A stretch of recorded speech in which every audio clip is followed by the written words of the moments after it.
Tonight's shiur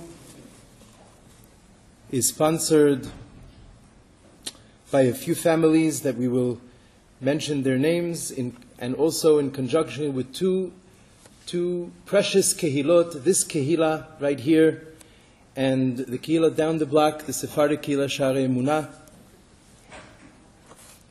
Dr. and Mrs. Yisachar Greenberg, Mr. and Mrs. David Klein, Mr. and Mrs. Menashe Oratz, and the entire Kehila of Kehilas Beis Yehuda Tzvi for the Refuah Shlema of the Mara De'atra Harav Yaakov Feitman, Harav Yaakov Yosef HaKohen Ben Fega. He should have a Refuah Shlema Bekarov.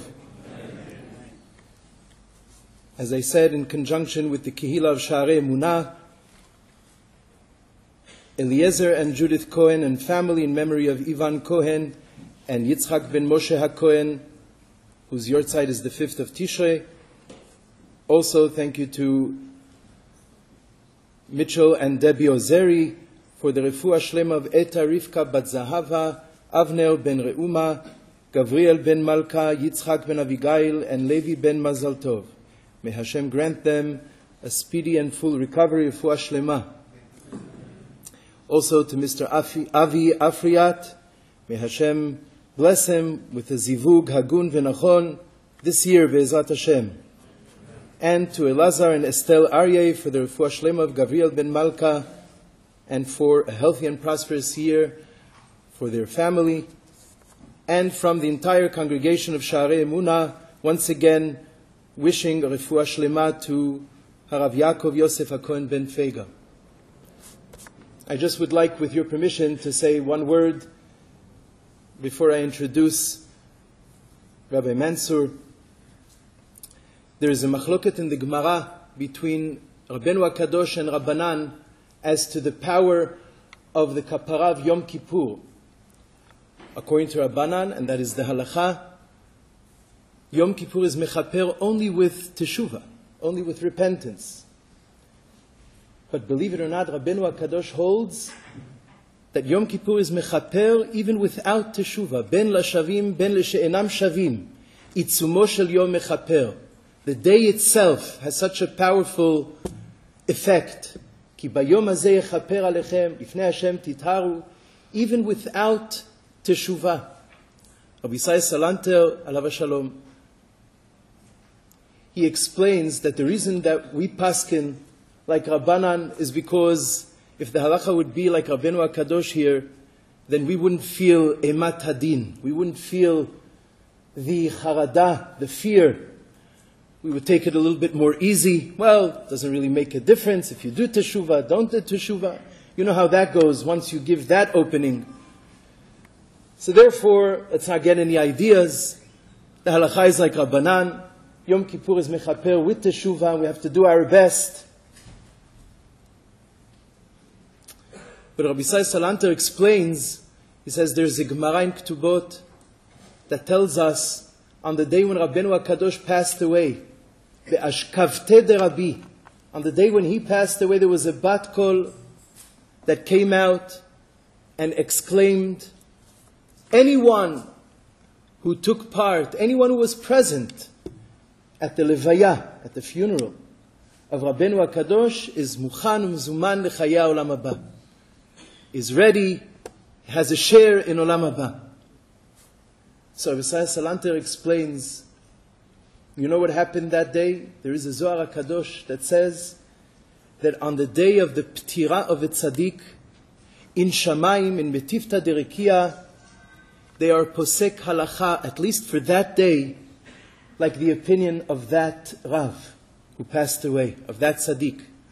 So on that day there was a psak, that whether he did teshuva, didn't do teshuva, everyone is mukhan umzuman lechaya olam haba, according to the psak of Rabbeinu HaKadosh.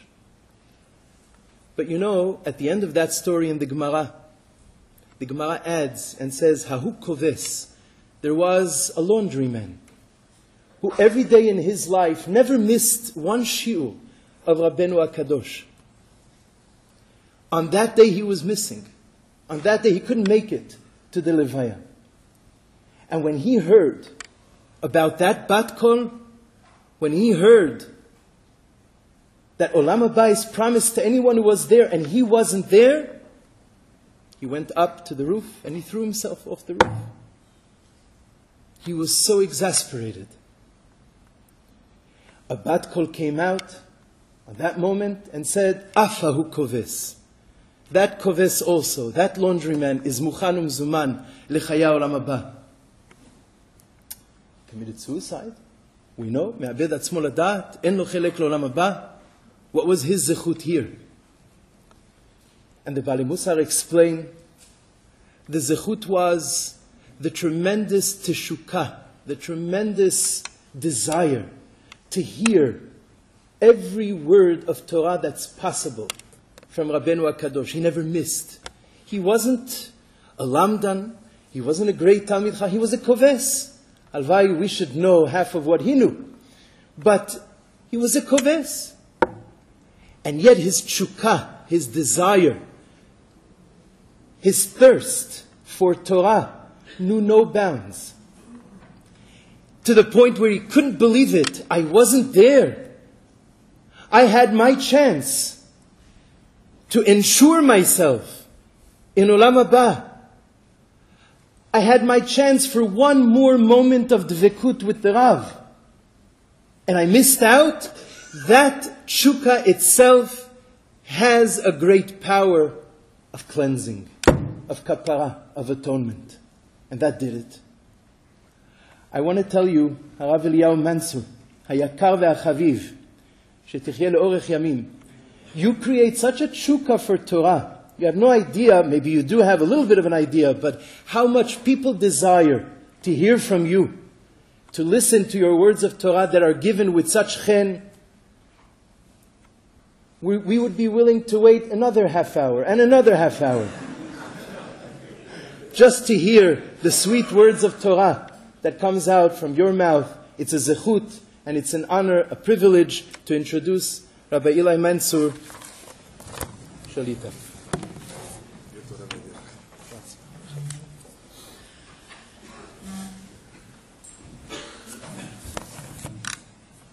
Thank you, Rabbi Ben Chaim, for that introduction. I got the hint. I'm sorry I'm late.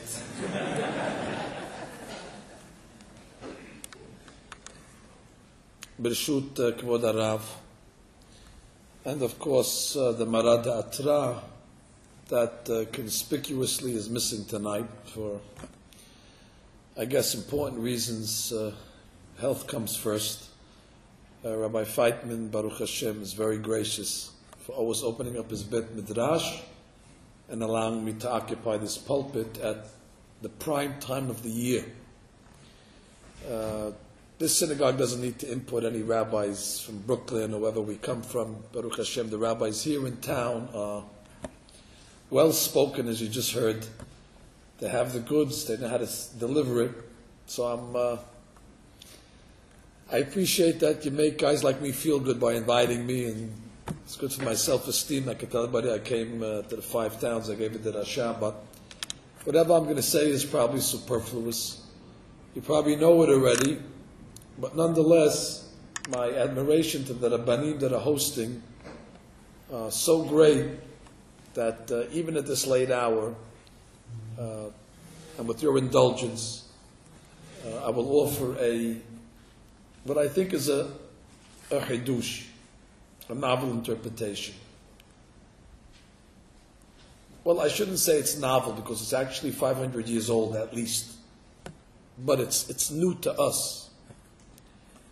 Actually, I could probably trace this Hadush to 1,000 years old, as we'll see in a moment. Rosh Hashanah is behind us. Now we're in the Aseret Yemei Teshuva. Like they're called, the 10 days of Teshuva, the mitzvah of this period of the year is the mitzvah of Teshuva. Every holiday has its mitzvah. Pesach would be eating the matzah. Hanukkah is lighting the menorah. Purim is giving out meshloach manot. Sukkot, shaking your lulav and sitting in the sukkah. Now, those mitzvot that I just named to you are relatively easy mitzvot. What does it take to eat the matzah? I mean, you don't need instructions. Take the matzah, put it in your mouth, chew, swallow, and that's it. You've done it. Even a child can be explained the mitzvah of eating the matzah. To light the menorah, it's not difficult at all. You don't have to be a pyrotechnician to light a menorah in Hanukkah. You put it next to your window, you light 8 candles, and you call it a day. And sitting in the sukkah, well, maybe building the sukkah is a challenge, but sitting in it surely is easy. Mishloach manot on Purim, so you take 2 pieces of food, you put it in a basket, you give it to your neighbor. What can be easier than that? Most of the mitzvot that are represented in the other holidays are no-brainers. Yeah, they have some details, you have to learn the halachot, but basically, once you do it once, you know it for the rest of your life. Where is the mitzvah of these days is Teshuva. That means the menorah of these days is Teshuva. The matzah of these days is Teshuva. The sukkah of these days is Teshuva. The mishloach manot is Teshuva. And when it comes to that mitzvah, most people do not have a clue on how to perform this mitzvah. Although they heard speeches till they're blue in the face. And the rabbi pounds on the lectern. We have to make Teshuva. People have to make Teshuva. Assuming that everybody knows what he's talking about. Because the lecturer thinks Teshuva is like eating matzah. So therefore, I don't got to tell them how to eat the matzah. So I just have to say the key word, Teshuva, and everybody knows what he's talking about. But nobody ever took a minute to go back to 2nd grade and try to explain to the people, what in the world is this mitzvah and how was it fulfilled? And if you'd ask most people, draw me a portrait of Teshuva. Draw a picture, because from the way a person will draw a picture, you have a good idea in his brain what his perception is. Then put it in a picture. A picture speaks of 1,000 words. So he takes the canvas, and most people will draw a man, or a woman for that matter, hunched, because Teshuva has to be in the hunched position, and a person's fist is clenched, and he's banging away at his heart, and there's a blurb on top of the portrait that says, Hatati, Aviti, Pashalti. That's Teshuva. It's an exercise where we just pound our hearts to death, and every time you pound it, you mention another word alphabetically, mind you. So you read the phone book just from A to Z with all different, verbiage of Avirah, and somehow, that after that ritual, which is a very odd ritual, you're absolved. Maybe you bang the sin out of your system, maybe you scared the Yetzer Hara out of his chamber, whatever it may be, but this is what Teshuva is. And you do it a few times. And then you come out of Yom Kippur with a bruised heart and little aches in your joints, but it was worth it, because now I am considered a Baal Teshuva. And that is a very immature, juvenile interpretation of what Teshuva is. Now, I'm not saying that it's not part of it. I'm not saying that that's not part of the process, but it's not the essence. That's the basket in the Mishloach Manot. The basket is definitely part of it, but it's not the essence. We're trying to get to the essence of what this mitzvah is and how to fulfill it. And you forgive me that if what I'm going to say tonight is Aleph Bet for some of you, I'll be happy if it's Aleph Bet for some of you. Because if I would probably take a survey, most people would not be able to define what is expected of me, what is the end game of Teshuva, what is the result that is desired. So I open up a book. It was written 500 years ago by one of the great Kabbalists of Sfat. His name was Rabbi Moshe Cordovero. Acronym is the Ramak. Resh Mem Kof, Rabbi Moshe Cordovero. He was the rabbi of the Arizal. When the Ramak passed away, the Arizal was Maspidim as his rabbi. And Ramak wrote many books on Kabbalah. Famous one is called Pardes Rimoni. I don't recommend it yet. That's going to take some time for us to develop introductions to get into that book. We'll do it with Hashem one day. But the Sefer that I'm introducing you today is readable. At least the first chapter is readable. The second chapter already gets into the olamot, into the esoteric zone. But the first chapter is mandatory reading. The book is called Tomer Devorah.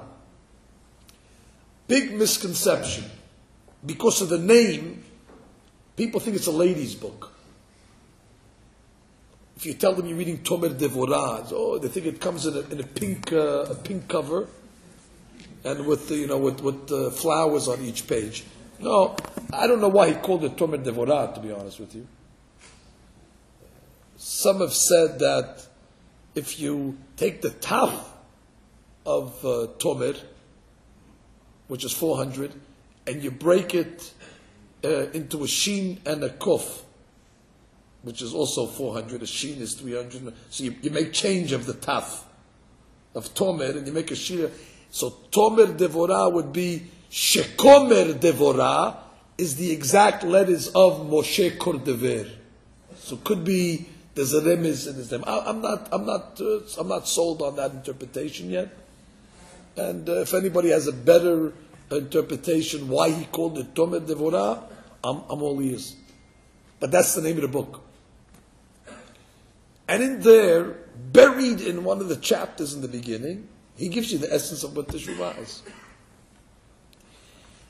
At one point in the shi'ur, I don't want to say bore you, because it's never boring to read the words of the tzaddikim, but sometimes when you hear more than 3 Hebrew words in a row, it gets a little monotonous, and you can lose your kavanah. But nonetheless, I am going to take that risk, because I don't want anybody to think that I'm exaggerating it or underestimating it. So I'll read his words in a minute. But to understand it, you need here it is. You need a few key introductions. We call them Hakdamot. Sometimes the Hakdamot are more important than the punchline, because you learn a lot from the Hakdamot. So there's a Gemara in Menachot 29. It's a Gemara also in Masechet Shabbat, Perek HaBoneh. It's a Zohar Kadosh in a few places as well. They came to the same destination. They say that when God created the world, He created the world using the letters of the Hebrew alphabet. Hebrew alphabet is different than all other alphabets, let's say. An aleph is not an A. An aleph is not an alpha. The Hebrew letters actually have energy. They are letters that if you know how to activate them or access them, they're creative letters. There's energies in each letter. If you know how to release them, you could create worlds. Bidvar Hashem shamayim na'asu. God created the heavens and the earth with words. Words that are constructed from Hebrew letters. So you talk about the 22 letters of the Hebrew alphabet. Those are the protoplasm of creation. If you were, when you were young, when you went to the magic show, and the magician, before he would take the rabbit out of the hat, he would say, abracadabra, which of course is 2 Hebrew words. Ebra kedabera, I will create as I speak, because that's what God does. The magician thinks he's God at that moment, because he's creating a rabbit from nothing. So he would say, Ebra, I will create, kedabera, according to my word. Now obviously, the magician is an Ashkenazi, so he says abracadabra. He doesn't have the proper pronunciation of that word, but that's fine. In any event, the Gemara says something a little esoteric. I mean, this belongs in the Zohar. It's amazing it reached the Gemara, this type of stuff. Gemara usually is very rational. You can understand it. It's just logical, cold logic. This borders the esoteric. But nonetheless, it says that when God created this world, Olam Hazeh, He primarily used as the template the letter He, or Hey, as you would call it. Aleph, Bet, Gimel, Dalet, He. We say He. Hay is what horses eat. The letter He, as you all know what the hair looks like, but one of the girls actually in the seminary for, I guess, visual purposes, made a picture of the hair. I know I'm not teaching anybody anything. I know you know what it looks like, just so you can have the image. So the Gemara says that actually this world was created using this letter. And the Gemara goes on to say that imagine yourself living in the hair. This is Olam Hazeh, and we're living somewhere in this zone over here. This is where humanity finds itself. However, you also know that the bottom of the hair is floorless. It's wide open. And to that the Gemara says that it's very possible and quite common that people fall out of the world. They start to pick up some bad habits, and they fall into bad, traits, and they get involved in destructive lifestyle, and all of a sudden they lose their hold in the hair, in the world, and they just fall right through it into the abyss. It's an amazing thing that, in modern world today, in addiction, they talk about rock bottom. Our Gemara was talking about rock bottom 2,500 years ago. They already located it. They already talked about the black hole that people fall into, and they talked about that bottomless pit that you can just fall all the way to the bottom. Rock bottom is an old terminology from the Talmud. The way they said it was, you fall out of the hair. And there's many things that can cause a person to fall out of this world.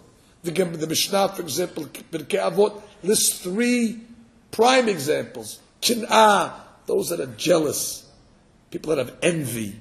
It tears them apart. They just destroy their world, and they find themselves in a bad place. The Gemara says kavod, people that go after honor, prestige. They're addicted to their pride. Other people are addicted to ta'ava. Ta'ava is just basic lust, temptation, gratification, whatever it may be.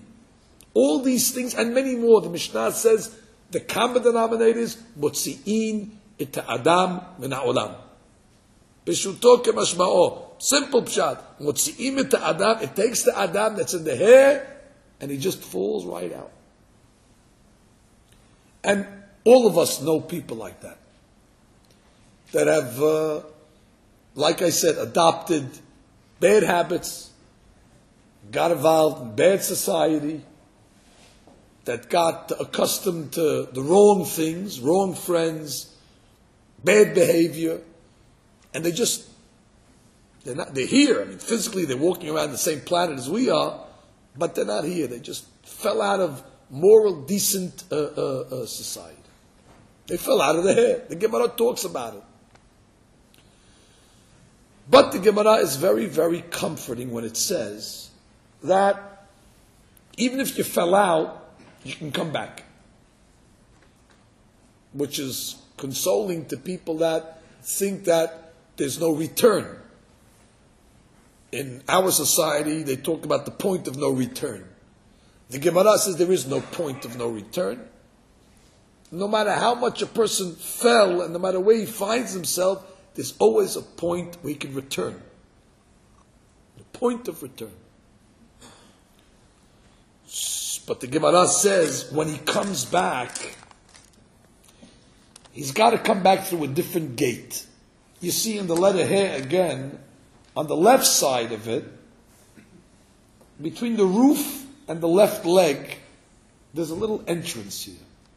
This entrance on the left side of the hair is called the entrance that is designated for Ba'aleh Teshuva only. Nobody's allowed to access this door unless you have a past that says, I was a chronic sinner and I have now repented. So you can enter this door.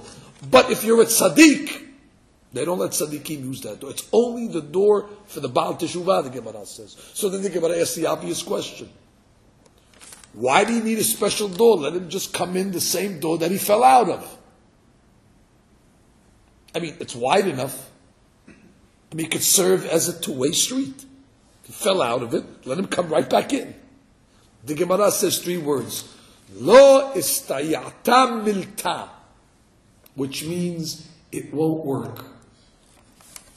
It's not going to work. He cannot come back through that gate. So he needs a special gate. Now, some of you are saying to yourself, what in the world is this guy talking about? When did Rabbi Mansour become a philosopher? You're living in a hair, you're falling out of a hair, you got to go into the left door. What in the world is this? But I'm just quoting a Gemara.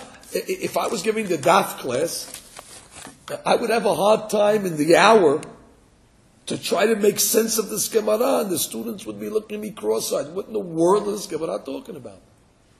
But since that's the only Daf we're learning, there's 2 lines of the Gemara, I could isolate it tonight and give a proper analysis. The Ramak actually says the secret of the mitzvah of Teshuva is in this piece of the Gemara. If you learn this piece good, you will get the essence of Teshuva. I'm paraphrasing a lot now. When I'm talking to a modern society, I like to substitute the word sin with addiction, because that we understand. Sin's an old biblical word. Hard to relate to that. But when you talk about addicts, everybody knows an addict. There's an alcoholic somewhere running around. There's a gambler. People are addicted to the internet. I know people that are addicted to shopping. But whatever it may be, we all understand addiction and we understand rehabilitation. And once you can figure that out, you have figured out the secret of Teshuva. And the example, true story. I was once invited by one of the members in our community back in Brooklyn. He invited me for Friday night and dinner. And he said, Rabbi, please, it'll be my honor if you make the Kiddush. I said, of course, it's my pleasure. And he pours for me some grape juice. I said, with all due respect, I'd rather make it on wine. He said, wine? There's no wine in his house. Now, he's a wealthy man. He could afford, vats of the finest Grand Cru. And he's pouring me warm grape juice. So I said, I don't understand you. You don't have one bottle of wine in the house? He says, Rabbi, you know my story, but you forget.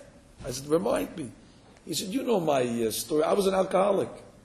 I was in a rehab. And when I came out, I had to make a lifestyle change that I cannot have a bottle of wine in my house. Because, you see, for you could live with a bottle of wine. You could live with a bottle of scotch in your house also. You could live with a whole bar in your house. Because in your brain, you have built a mental fence on drinking. You know that too much is no good, but a little at certain times is tolerable. Of course, not during the rabbi's speech, but a little is fine. That mental fence in your brain is good enough. And you never abused it, you never fell into trouble. He said, I had that same mental fence, but I broke it. And therefore I need to build a different fence that's much further than yours. I cannot be in the same room with a bottle. I don't trust myself. He says, as a matter of fact, when I walk to shul, he says, we have a bar on the block before the shul. I have to cross the street. I said, why do you have to cross the street? I walk by that bar every day in the summer. I don't even turn my head. He says, you know what happens to me? I walk by the bar. If I hear the glasses clinking against each other, I start to shake. He says, so I got to put a fence that's much higher than your fence. Because once I fell and I broke the mental barrier, I need to create a new barrier that's much stronger and much more sturdy, but it's for me, it's custom made. You don't need it. I said, wow, you taught me a lesson. So I made the kiddush on the cold, the warm grape juice. told him, hope you weren't addicted to meat or bread either, otherwise we'll starve tonight. He said, no, he wasn't addicted to that stuff. Anyway, that's what the Ramak is going to tell you over here. The Ramak is going to tell you that once a person sins 1 or 2 times, let's say, the first time, let's say, it's an aberration. But most people that sin once probably do it twice. It's like a potato chip. You don't eat just one, you eat a few of them. Sins usually come in pairs. The Mishnah says that Avera Goreret. There's usually one Avera in the wake of the first Avera. It's like attached to a chain. You do one and it leads to another one. That's the way it is. So, if you're like most people, that you've committed a sin more than once, you could call yourself addicted to that sin. Only problem is there is no rehab center in Pennsylvania for people that speak Lashon Hara, and there's no rehab for Mehalel Shabbat, and there's no rehab for most of the Taryag Mitzvot. This is the rehab right here. This is it. This is the session. This is the support group that we make once a year, where we bring a bunch of addicts, including myself, that are addicted to a lot of problematic spiritual sins. And the first stage of every meeting is, you have to put your right hand up and say, I am an alcoholic. That's the fist. That's that part of it. You have to confess it. Listen, I'm guilty. Which, by the way, don't take it for granted. That's a hard move. I mean, I was never at a meeting, thank God, but I can imagine when you go around the table, it is not easy, even for a hardened alcoholic or gambler, to make that confession in front of a lot of people. That's admitting a weakness. That's what the fist part is. I am guilty. Okay, good. Now we can start the process. That's not the end of the process. Most people think Teshuva ends there. No, that's the beginning, which we don't get to first base unless you say, I am an alcoholic. Now we're going to deal with it. Teshuva doesn't end with the fist, it actually begins with the fist. Now, right after that, the Baal Teshuva has to come along and say to himself, hold on, I must make a lifestyle change now, because whatever fence was in place didn't work for me. So the fence was too wide. I was able to sneak through. I was able to find gaps. I was able to find holes. So the Baal Teshuva needs to make the fence much more narrow and much more tighter, so he can't find any gaps. He must build a new fence, a couple of feet behind. But if he just says, I won't do it again, doesn't work. You won't do it again. They don't let you do that in rehab. I won't do it again. He says, oh, no. You've proven yourself that you probably will do it again. And unless you do something concrete by building a new fence that's 10 feet further than it was before, then you are not rehab. Then you are setting yourself for a relapse. And it's the same thing with sins. I have to assume, and I hate using this mashal because it's been beaten to death, but it's the mashal of our century. I have to believe with these gadgets that we all have in our pockets, the internet, let's say, which is also a sort of addiction. I'm not even talking about the immoral part of it. I'm just talking about the waste of time of it. Most rabbis don't even talk about that part of it. They're too busy talking about the inappropriate stuff. I'm talking about the waste of time. It's just a one-ton waste of time. You see a 65-year-old grandfather on the train. He's slicing fruit back and forth. He's just slicing it. You have grandchildren. You're not embarrassed. Take a sefer, take a book, read a Mishnah Berurah. Instead, he's just ninjing fruit back and forth. He's just going back and forth, slicing fruit. Another guy's eating dots. Another one's, killing asteroids. What's going on? That the rabbis don't talk about. It's just a waste of time, Shibbo. Anyway, but it's Sadiq. I have to believe that it's Sadiq. Mentally, he doesn't need any protection from this gadget, because in his brain he says, listen, I'm an adult, and I know where I'm allowed to go, what I'm not allowed to go, what I'm allowed to look at, what I can't look at, it's in his brain. He's headstrong, and probably The tzaddik doesn't need to make any adjustment on this gadget because the fence in his brain is strong enough. I believe it. But I also believe that if somebody was mentally fenced in, but it didn't work, and from time to time he wandered into bad areas.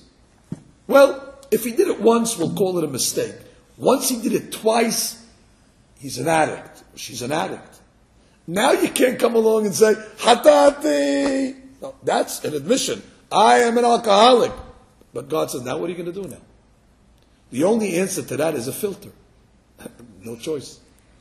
The tzaddik doesn't need a filter. The filter's in his brain. And it worked. But once already you're an addict, and I'm saying an addict is 2 or 3 mistakes, they could be on purpose probably, then already you must build another fence. You have no choice. So you can bang your chest and you can make all sorts of moaning sounds and crying and all that type of stuff, all the drama. God said, leave the drama. What are you going to do over here that you're not going to relapse? And that's just a simple example. I'm not going to read you the 365 mitzvot now. I didn't come to do that. It's not a shopping list here to read you every single averah that you did. Everybody knows where their weakness is. And everybody, I'll tell you a story that happened. Another example. Guy, also in Brooklyn, comes to the shul one day, he's white in the face. What happened? You saw a ghost? He says, worse. Okay, worse? What's worse than a ghost? He said, well, last night, I came home for dinner, and his wife was already upstairs, his dinner was in the refrigerator, he took it out, it's a piece of fish, he took out some butter, put the butter on the fish, he ate it, of course he leaves everything on the table, and then his wife comes out the next day, and says, well, who was eating butter? So he says, I just put a little piece of butter on the fish. She said, that wasn't fish, it was chicken. He said, chicken? He said, I was wondering, it was the best piece of fish I ever tasted. I said, I knew it didn't taste like fish. I said, finally the fish tastes good. It was a piece of chicken, but she breaded it like she breads the fish. He ended up eating fish and, butter, milk and meat, I guess. And it bothered him because he's living 50 years old. He never did that. So he says, Rabbi, what do I do now? Well, the Hachamim were worried about that situation. So the rabbis, what they did was they said, you know what? On the day that you eat meat, you have to wait 6 hours. Now you realize that's not written anywhere in the Torah.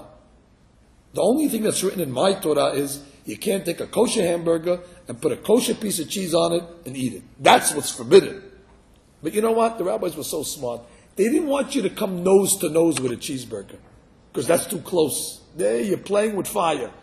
So they put you 2 miles away from that. They said on the day that you eat a hamburger, start the clock. Now if you're looking at your watch, 4.5 hours, when can I eat ice cream, and you're counting the hours, you'll never come to eat a cheeseburger. Because you already know that you can't even have it within 6 hours of each other. That's a nice fence. But once that fence didn't work, like in this case, the answer for this guy is, he cannot rely on the 6-hour rule anymore. Well, he has to pound his heart.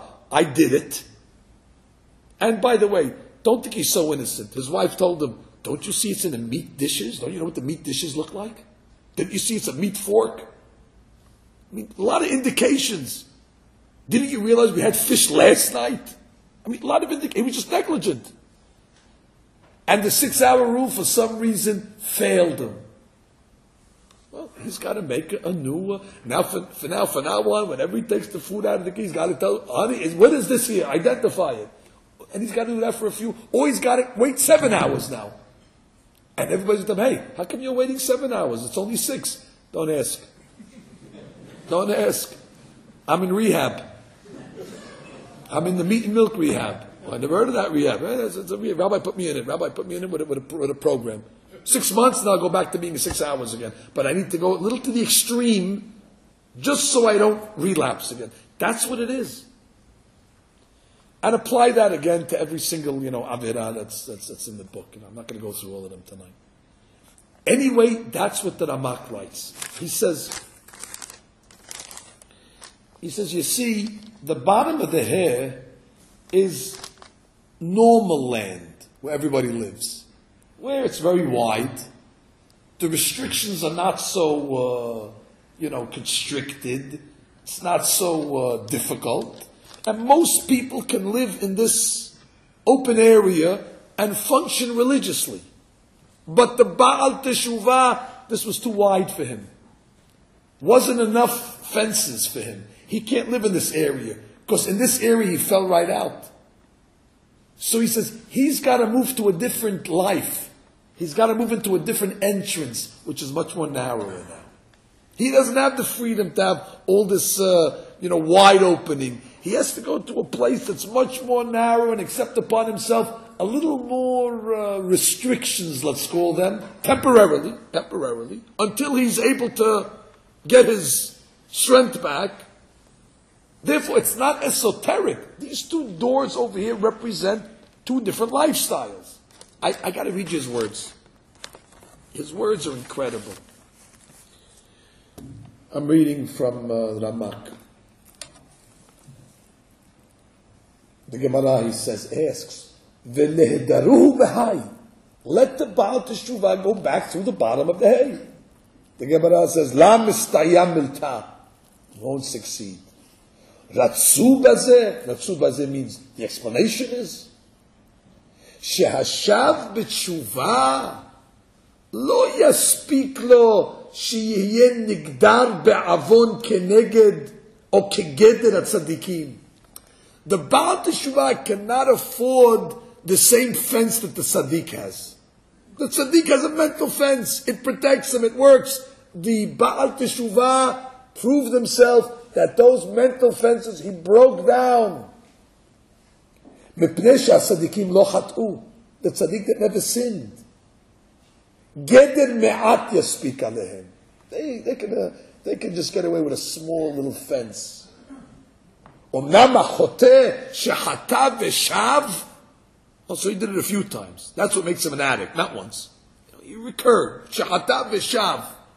2-3 times. Lo yaspik lo geder me'at. It's not going to help him geder me'at. Ela sarich lagdir atzmo kama gedarim. He has to put some new fences up. Kashim, stronger. Mipnei she'oto geder ha'me'at, that small fence that he had, kevar nifratz. He breached it. Im yitkarev sham, if he's going to go back to that spot, bekal yifatuhu yitzro. The Yetzer will get him into relapse in a moment. Ela sarich letrahek herhek gadol. He's got to move back, further away. And that's what he explains the Gemara. That lo istayam milta. He won't have success yet. Here's relapse country. He'll go right in. He didn't solve anything. He'll fall right back out.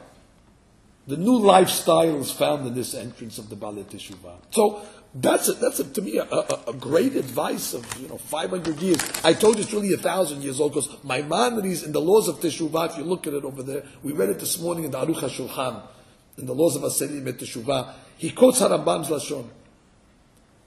After Rambam gives you the whole recipe how to come back to God, he writes, "V'yitrahek ha'adam min oto ha'avon." In those few lines, if you were reading it cursory, you just say, and keep yourself away from the sin. No. V'yitrahek. V'yitrahek means you must distance yourself more than you were before, because it didn't work. You were in too close proximity, but you might say to yourself, but all the tzaddikim are here. Yeah, but they never breached the wall. Once you become an addict, it's a life changer. You cannot have wine in your house, and you can't walk by a bar, and because that's the facts. Based on this principle, the Ramak has an ingenious interpretation to a Gemara that we all know. The Gemara says, "Bimkom sheba'alei teshuvah omdim, en tzadikim gimurim yecholim la'amod." In the place where the Baal Teshuvah stands, the tzaddik cannot stand in that place, implying that the Baal Teshuvah, in a certain sense, is greater than the tzaddik. Now, I would have bet my house that it's the opposite. How could the Baal Teshuva who sinned be better than the tzaddik that never sinned? It's counterintuitive. But the Gemara says, in a certain sense, the Baal Teshuva, where he stands on a high place, and the tzaddik cannot stand. Now, Maimonides has an interpretation to this. I cannot deny what Maimonides says in Harambam. Very easy interpretation. He says, well, the Baal Teshuva tasted the sin. And I guess some sins are sweet. They're tasty, they're delectable. And after you taste the good life, and to stop in the middle of that meal, and to abandon it, and to desist, and to resist, and to move into a different world, that takes a lot of, not only courage, but a lot of pain. If you never tasted it, you don't know what you're missing. He says, the Baal Teshuva was there. Whatever he's doing. To pull away from that life that he tasted, my mind, he said, is a big energy that's exerted, and God says, where there's more pain, there's more gain. Therefore, the Baal Teshuva is on a higher status than the tzaddik. Now, I'm not promoting that you shouldn't be a tzaddik, nor am I promoting you should make sins so you can be it's not about where it happened already. That's the Rambam's interpretation. But listen to what the Ramak says. He says, you know why God loves the Baal Teshuva? First of all, because to admit that you made a sin is incredible. Don't take that for granted. I am an alcoholic. That's a great confession. And God says that's difficult. To be self-critical of yourself? Listen, it's easy to point fingers at everybody else and find their faults. But to come along and point the finger to yourself, and to come along and admit that you're fallible and you made a mistake and that you're wrong, God says, oh, kol hakavod. I know that human beings have a very hard time doing that. And therefore, right away, I have newfound respect for this man. And then, when he sees that the Baal Teshuva implements a new lifestyle, that he moves himself a little further away from the sin. So he says, well, where does the tzaddik stand? He stands 2 feet away from the sin.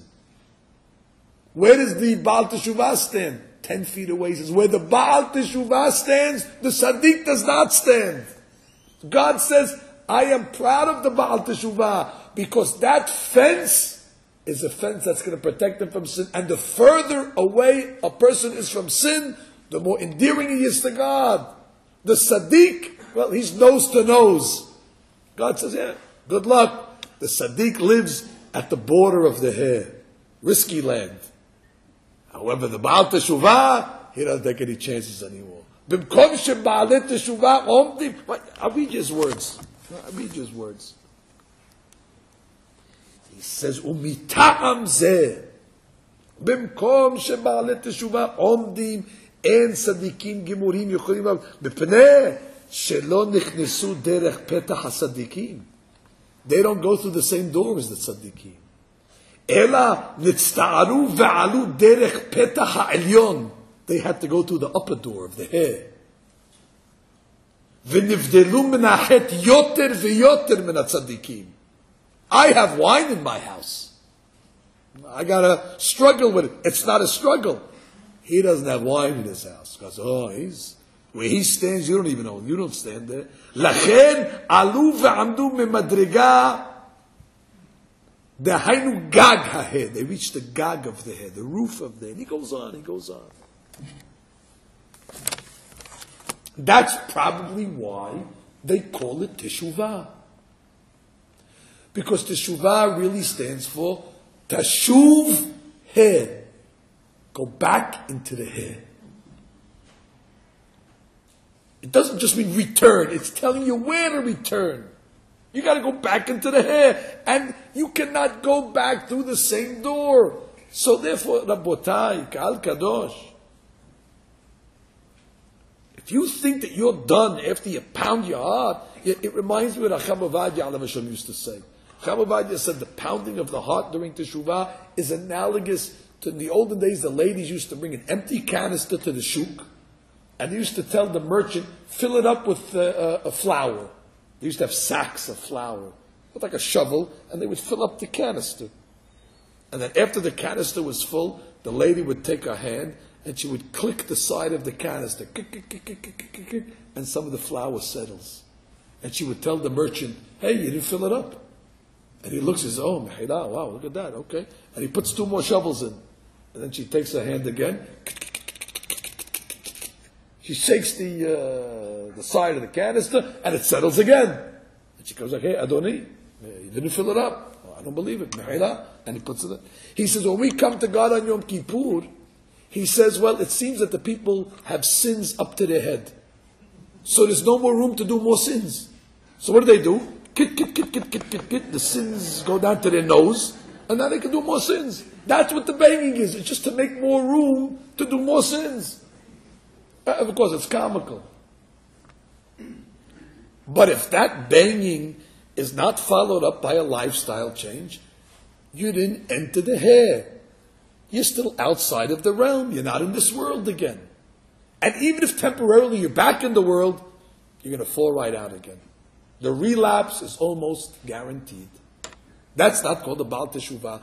Baal Teshuvah is Teshuv He. That you return to the He, that means you're returning back with a plan.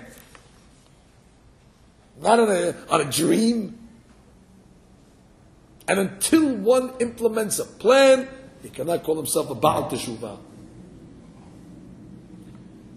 Well, that's the first Hidush of Teshuvah. Teshuvah is an addict that needs to build a new fence. I'm only coming to tell you principles here tonight. The Idach Zil Gemor. The rest, you go learn it and apply it. Like I said, I didn't come to speak about specific sins or specific issues. Everybody knows where they need to make their tikkun. And everybody has to figure out a clever fence that'll guard him from the avon. Maybe you have to ask your rabbi to help you for advice. What is a good fence for this avirah? What is a good fence that I shouldn't relapse? Maybe there's professionals you can talk to, but that should be the objective. Now, there's one more thing I need to tell you on this talk. By the way, now you know how to make teshuvah. I mean, for many of us, shehayanu v'kiyimanu v'giyanu. Now you know how to eat matzah and pesach. Now you know how to do this mitzvah of teshuvah. Without the fence that follows teshuvah, it's just, I'm not going to say it's a waste of time, but it's almost setting ourselves up for failure.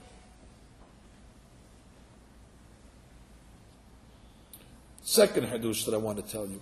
There's another letter in the Hebrew alphabet that is probably the most similar to the letter He.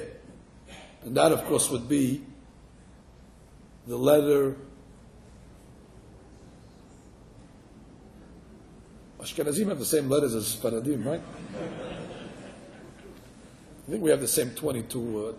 We might say it differently, but it's the Kof. Again, Exhibit B. I brought a Kof with me. You see, the Kof is basically a hair. It's just that the leg is, the left leg is a little longer. It's a Kof with it's a hair with a longer leg. That's all it is. But it's the same exact instruction. Just for some reason the leg is extended. Just needs interpretation. The Zohar Kadosh is replete with these two letters because they're very, very similar. When the Zohar Kadosh talks about the mitzvah of tzedakah, for example, the last two letters in tzedakah is Kof and a He. The Zohar sees the similarity between the connection between these two letters. But what is the connection? The Gemara Shabbat actually says that the letter Kof stands for Kadosh. There's a Gemara on Shabbat that goes to each of the letters of the alphabet. Aleph, Bet, Gimel, Dal, and gives you Hidush on every letter. When it comes to Kof, the Gemara says Kof, Kadosh. I guess because Kadosh starts with a Kof. Meaning, Kof is God. Kof is Kadosh, Kadosh. That's God's letter. Where is God found in the Hebrew alphabet? He's in a Kof. The Zohar Hadash says that if you spell out the letter Kof, it's Kof Vav Peh. Kof. Kof is 100, Vav is 6, Peh is 80. Well, the Milui, we'll call it, of the word Kof is 186, which is also one of the names of God. One of the names of God, we say it in Haggadah Shel Pesach, God is called Hamakom. Baruch Hamakom Baruch Hu. God forbid when somebody goes to Bet Avil, it's Hamakom, Yinachen. If you take the word Makom, which means the place, God is everywhere. When you were young, you sang a song, Hashem is here, Hashem is everywhere. God is called the Makom. And if you take the numerical value of Makom, Mem is 40, Kof is 100, that's 140, Vav is 6, Mem is 40, 186. So the word Kof doesn't only stand for Kadosh, but the Zohar Kadosh says the Kof in its Milui is 186, which is Gematria Makom. Makom Kadosh, that's the Kof. And then the Gemara says, well, who's the neighbor of the Kof? Who lives right next to the Kof in the Hebrew alphabet? Well, the Resh. The Gemara says, who's the Resh? The Gemara says, well, the Resh is the Rasha. Wow. Two unlikely neighbors. The Kadosh lives next to the Rasha, the Kof and the Resh, they're polar opposites. So the rabbis want to understand, why in the world would God, who is Kadosh, find his neighbor, the Resh, who is Rasha? And here's the Hadush of the Hakamim. They say, well, who's the Rasha? The Rasha, unfortunately, is the guy that fell out of the hair. He's all the way down here. He's in no man's land. He's off the charts. He fell out of this world because of his destructive behavior, spiritual delinquency. He fell out. Now, you have to know a rule. Anybody can come back in. God is very, very generous. God is very patient. God is very tolerant. Don't let anybody fool you. Even if a big capitalist comes from Israel with a long beard and says, there's certain sins that you cannot come back, throw him out of the synagogue. Don't let him come back. He's wrong. There's no such thing that a person cannot be brought back into this world. Any sin that caused the person to fall out, when he decides to come back, he can be resuscitated back into this world. And the proof of the pudding is a famous story in Tanakh. You know the story. There was a king called Hiskiah. Hiskiah never got married. At least he got married later on in life. Reason being because he didn't want to have children. Because he saw in a prophecy that later became materialized that his children are going to be class A Risha'im. Anyway, the prophet told him, it's none of your business, just get married. So he got married. And sure enough, it came true. He had a son called Menashe. And the Gemara says, Menashe worshipped every single Avodah Zarah in the book. There's not an idolatry that Menashe did not serve. As a matter of fact, he brought a lot of them into the temple. Bad guy. Terrible guy. Menashe, bad guy. And the Gemara says that at a certain point in his life, the Goyim caught up with him, and they were going to give him some sadistic torture. They threw him into a cauldron. You know what a cauldron is? Remember in the yeshiva when they used to make the soup, they had these big pots? And you have to climb up on a ladder with a big ladle, and the chef has to... they threw him into one of those. And he was the soup. It was going to be Menashe's soup. He was going to be the entree. They were going to eat him for Seudah Shlishit. They put him in the cauldron, and they put the fire on. They start to stir him up, and he knows he's going to be literally stewed to death. So he says, "Listen, I got to call to my gods. Only gods can save me." So he takes out his Rolodex and he starts from A. The God of A, and no answer because the God of A doesn't exist. And he goes to B, and he goes to C, he goes from A to X. And now he ran out of gods. And it's starting to percolate. And he's starting to feel the heat. And he says he's in trouble. So what does he do? Without any other options, this is an act of total desperation. And Menashe says, well, God, you're the last one on the list, the God of the heavens and the earth. If you could save me from this, you're good. And if you can't, you're like everybody else. That was Menashe's Teshuva. Very, very sarcastic. I mean, very mehutzaf. I mean, if you want God to intervene, I mean, you put God at the end of the list, and then when you finally petition Him, you do it in such a way where you say, listen, if you can pull it off, you're good. If not, you're in the class of everybody else. So much so that when the angels heard this call of Menashe, they told God, we're blocking the path. We're not letting this guy make the Teshuva. It's too much. First of all, he put you the last on the list. He's sarcastic. He's a wise guy. So it says in the Gemara, they blocked him. They put a block. The Gemara actually says, this bottom of the hair, they blocked. Can't come back in. They closed the door on him. God said to the angels, no problem. You can close the door. And at that point, the Gemara says, Borei Olam made a special entrance that wasn't on Google Maps, wasn't on the Waze. It's a back road that even the angels were not aware of. It's the road that Baalei Teshuvah enter back to God. And all of a sudden, with that very weak Teshuvah, because God doesn't expect a strong comeback, He just needs a little to get him to pull you back up. And it says God came down and pulled Menashe back up and took him to that back road, that's the top of the letter A, into the entrance. And before you know it, the angels say, hey, how did he get here? We blocked all the roads. There was no access. God says, there's a certain road you don't know. The angels say, tell me where the road is. It's my road. And the Zohar HaKadosh says, that's the letter Kof. That extension of the letter Kof is God's hand going down to the lowest levels and grabbing the Rasha who makes the Teshuvah, and He pulls him up.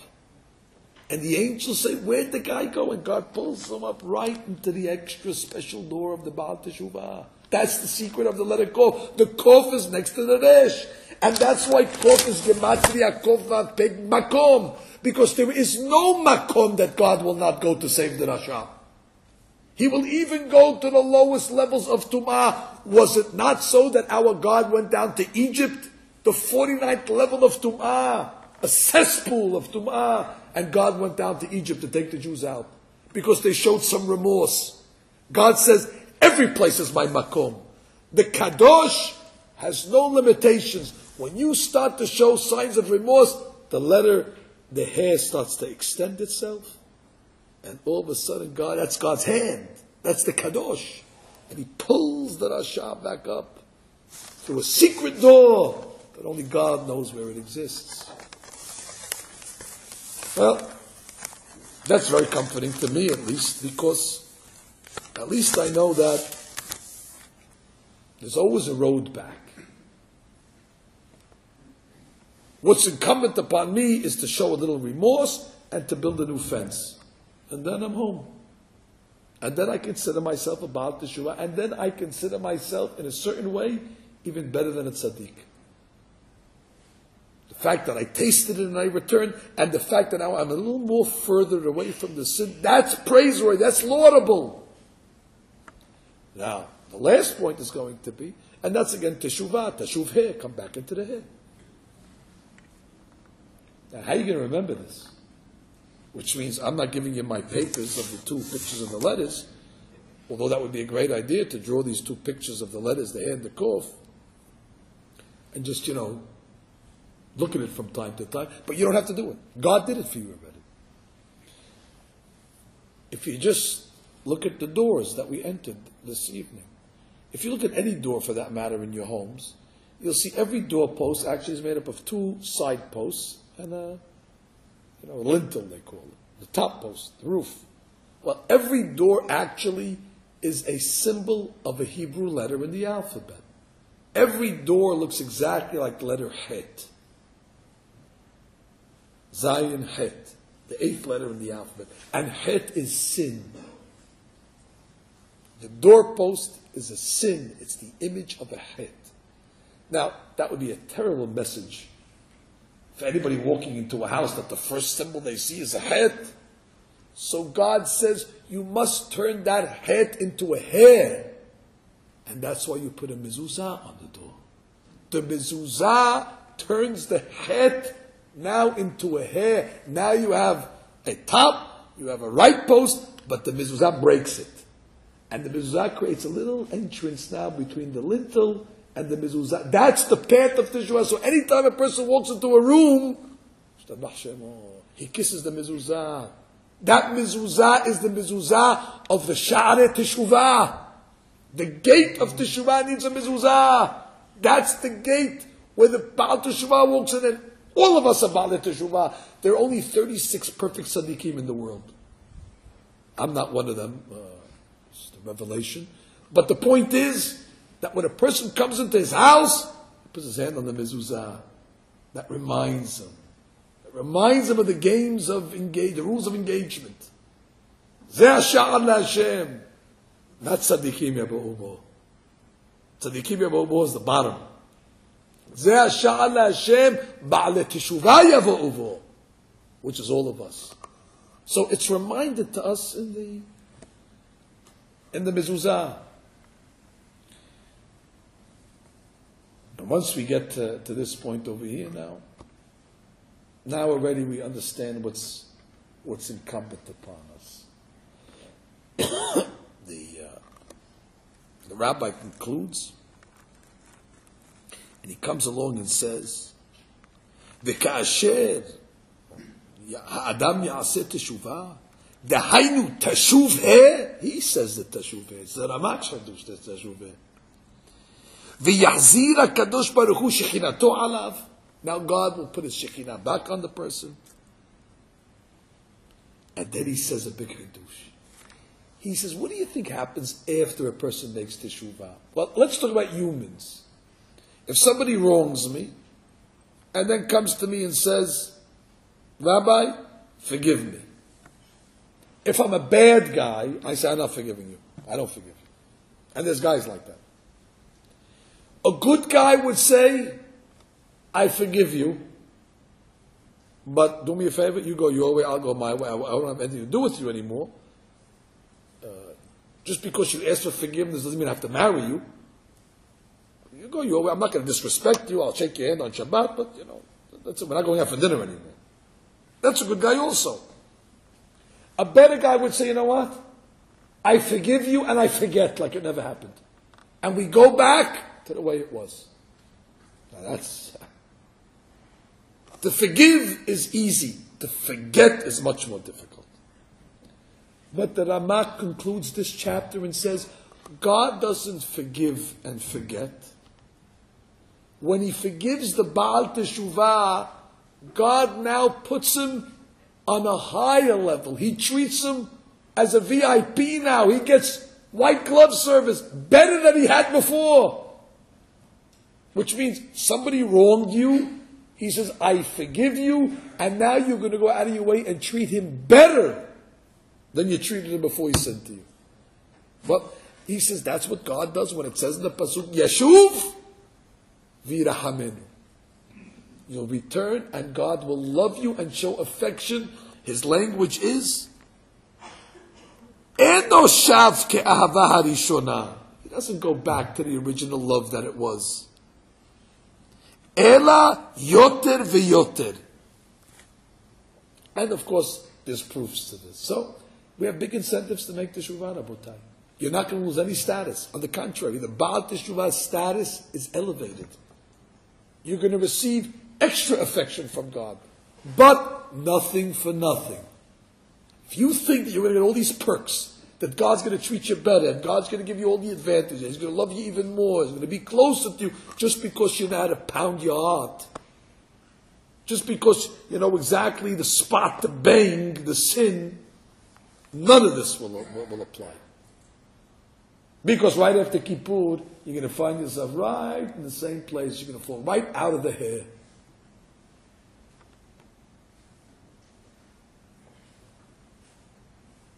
That's why probably, right after Yom Kippur, we have Sukkot. And everybody knows that, for a Sukkah to be kosher,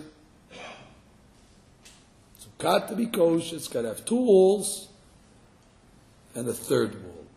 Shnei me'isot v'tefach, which is actually the configuration of a letter He. A sukkah is actually a letter He. That's the kosher sukkah. I'm not talking about a 4-walled sukkah. That's great. That's 2 He's. But I'm talking about the basic sukkah. 2 walls and a tefah. It's a letter He. Because right after you finish Yom Kippur, you're back in the He now. Now go back into the He. You welcome back to society. So you go live in the He. You go live in that structure which symbolizes you've returned to the Olam. The Olam at Teshuva is the Sukkah. So when you look at the walls of the Sukkah, you're actually configuring this concept. You don't need a mezuzah in the Sukkah because the Sukkah itself is a hair. You're living in it. So it's to reinforce what just took place. And then, of course, after that, you go back into the regular life. And hopefully by then, the rehab and the program has stuck. And probably for a few more months until Hanukkah, you need to strengthen it. And then the Torah says, well, on Hanukkah, you got to go back to the door. Go back to the door, to that doorpost, because by 3-4 months after Kippur, it starts to wear off. Right back to the door, you got to put lights on the door, reactivate the hair. I mean, it's constantly. We go through the whole year. You're always going back to that hair. Anyway, obviously, I think the point was made. My blessing to the congregation, men and women that are attending here tonight. I wish you a safe trip back. Be'ezrat Hashem, you should feel the energy of the kuf that's going to come down on Yom Kippur, the extended hand of God. Once you pound, you activate the hand. But to activate everything else that you don't relapse, you're going to have to start building some walls. I'm not talking about, major things, just minor adjustments like the addict. And then, Be'ezrat Hashem, you go into the sukkah, and you'll be able to, confirm yourself or reaffirm your position. You'll be able to have a firm grip, betoch ha'eh, teshuv heh, and then will be fulfilled on all of us. Yeshuv v'ilachamenu. We'll return, and God will show us that extra measure of affection. Tezku l'shanim rabot na'imot v'tovot. Rabbi Hananiah ben Akashya omer, לעשות לכל כל שכל ישראל לפיכך, הרבה להם תור שנאמר, וחפש למען צדקו, יגדיל תורה ויאדיר.